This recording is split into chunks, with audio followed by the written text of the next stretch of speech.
வச்சுக்கலாமா? பானானா வச்சுக்கலாம். எண்ணெய் வச்சுக்கலாம். கடுகு போட்டுக்கலாம். மிளகாய் போட்டுக்கலாம். கருவேப்பிலை போட்டுக்கலாம். மஞ்சள் தூள் போட்டுக்கலாம். உப்பு போட்டுக்கலாமா? லெமன் ஊற்றிக்கலாம். வறுத்த சோறு போட்டுக்கலாம். லெமன் ரைஸ் சாப்பிட்டு பார்க்கலாம் வாங்க.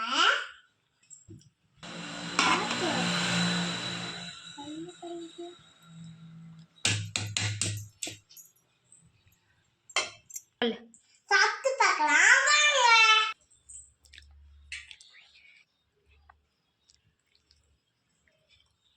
சூப்பரா இருக்கு. நீங்களும் வீட்டில் செஞ்சு பாருங்க. இந்த வீடியோ பிடிச்சிருந்தா லைக் பண்ணுங்க.